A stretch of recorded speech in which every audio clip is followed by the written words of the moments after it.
Hello friends and welcome. Does anyone else find themselves looking in the mirror and occasionally doing this?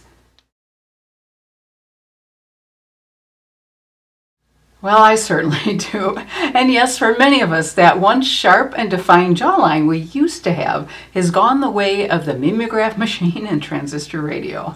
And what has replaced it is the looser, sagging skin we call jowls.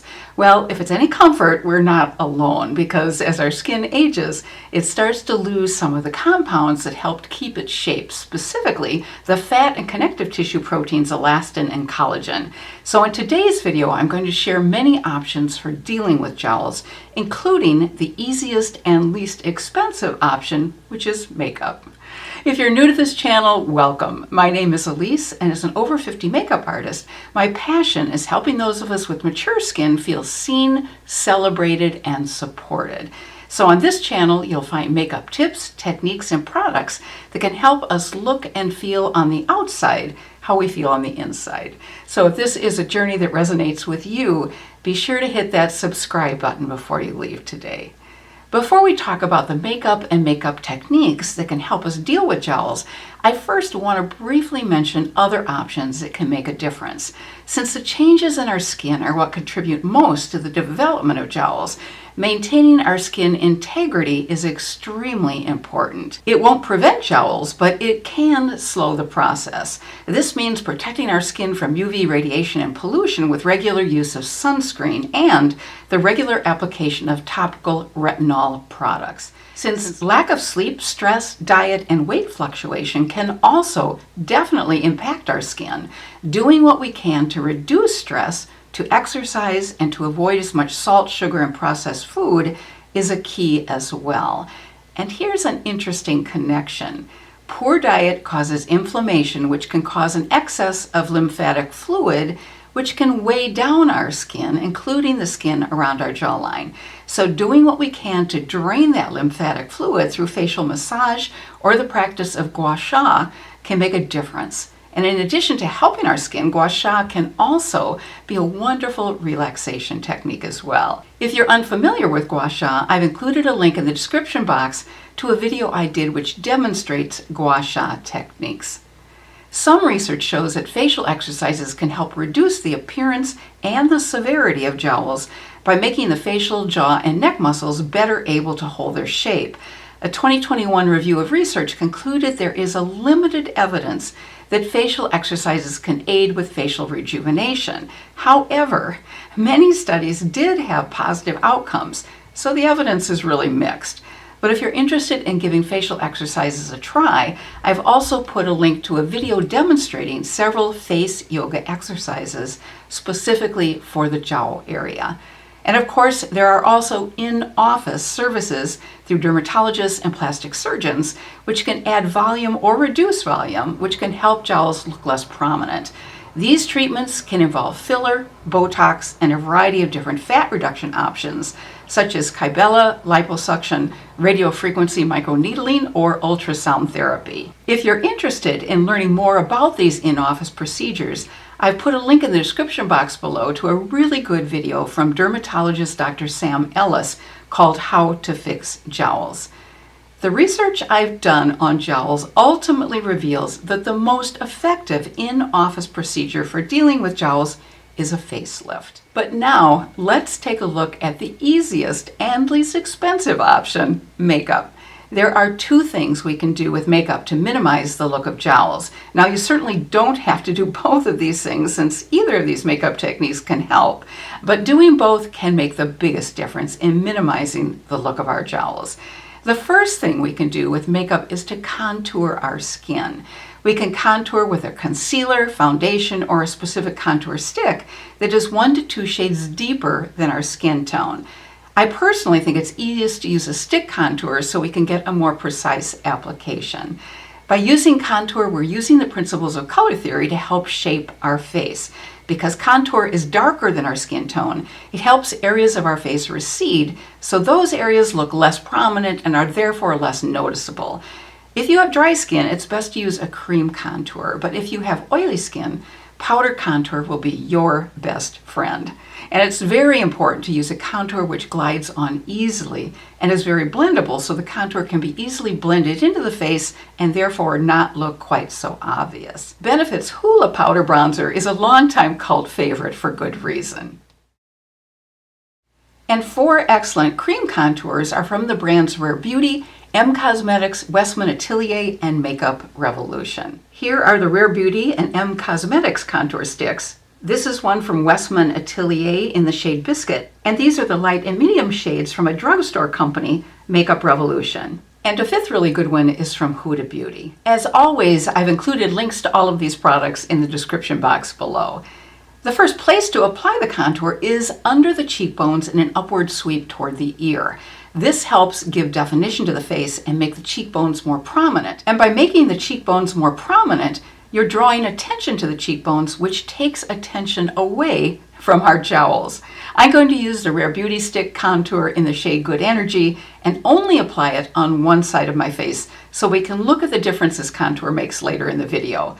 So I don't apply too much contour. I like to dip my brush into the contour, rub it around a bit, and then rub it into the palm of my hand in a swirling motion to take some product off my brush and also evenly distribute the product on my brush. There are, of course, other shades in this Rare Beauty contour line, but this is Good Energy, which is the coolest tone that works for my skin. Now I have it evenly distributed on my brush. I'm going to start at the back and then work my way forward, but I don't want to go closer than the middle part of my eye. Let's start around the top of the ear and just go about this far. Now I want to swirl it in and make sure that there are no lines of demarcation. Then I like to take my foundation brush and just go over the edges, just again to smooth things out. This contour placement makes the cheekbones look more prominent because the space underneath the cheekbones where you've applied the contour recedes and is less prominent. I happen to have a combination rectangular and square shaped face. However, if you have a round face, it will be most flattering to apply the contour more horizontally across the face rather than in a diagonal motion. Next, we want to directly make those jowls recede by using contour. So we want to apply the contour right along the jawline and slightly underneath it. And once again, I'm only going to do this one side of my face so you can see the difference. Then I'll go ahead and blend it out in downward strokes. So I'm just going to tap it along the bottom edge of my jawline.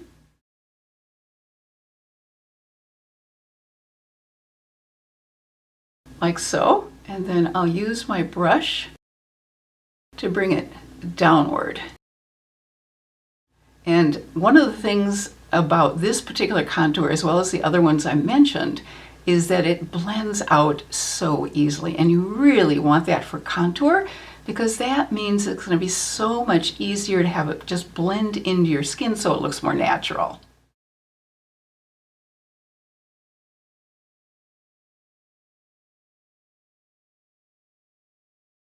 So I'm going to blend it down just a little bit further and also just blend it up slightly, primarily down. Now many of us also have a little pouch of skin along our jawline. I certainly do. So in order to minimize the look of that pouch, I'm going to apply a bit of contour on top of it and then blend it in. And here is that pouch I'm talking about. I'll put a little bit more there. And then once again, I'm just going to pounce it to blend it because I don't want to spread it out a lot. I want it to stay in that one place as much as possible. And then I'll blend upward and downward. And then I'm going to take my foundation brush and just gently go over the edges.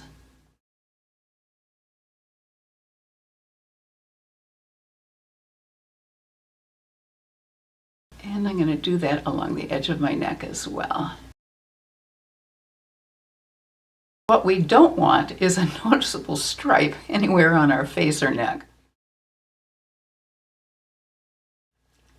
The second thing we can do is to use a highlighter that's 1 to 2 shades lighter than our skin tone.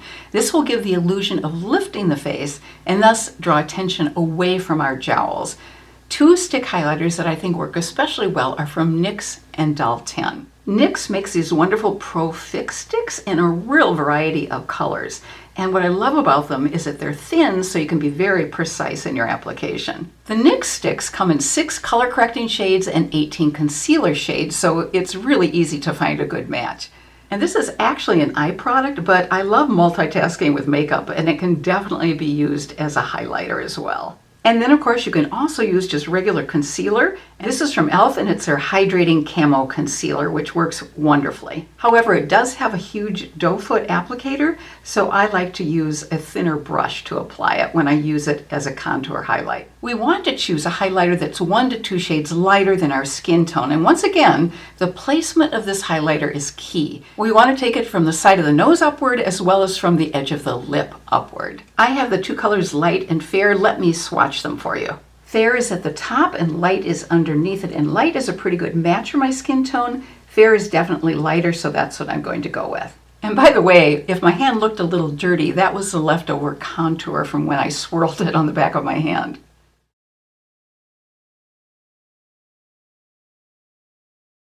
So this is really creamy. I can blend it in easily, and that's what I'm going to do. And it's very subtle, but it helps lift. Another great place to use this kind of concealer is to lift the eye area. I just love how creamy this is and how easy it is to use with this applicator. And now that I have it in my hand, I'm going to use it on my marionette lines as well. So again, the light brings things forward. If I were to use a dark color in these marionette lines, it would make them look even deeper because they would recede even more. It's not a hugely noticeable difference, but you know, every little bit helps, right? All right, let's look at the difference between the 2 sides of my face. Now, I hope it's not going to be terribly obvious because that we don't want, but I think you'll be able to see a bit of a difference. This is the side without light and dark contour. And this is the side with. I think you can see that it looks a little bit more chiseled. Well, that will wrap things up for today, and I hope you found this video helpful. And if so, please hit that thumbs up icon to let the YouTube algorithm know. And if you'd like more makeup tips and recommendations, along with some other fun articles, be sure to subscribe to my weekly newsletter. Just drop me a line at this email address to let me know you'd like to receive it. boomerandbeyondbeauty@gmail.com. That email address is also the one to use if you'd like to get together for a one-on-one Zoom makeup consultation. Until we're together again, I'm sending you warm wishes for good health and happiness, and I hope you have a fabulous rest of your day. Take care.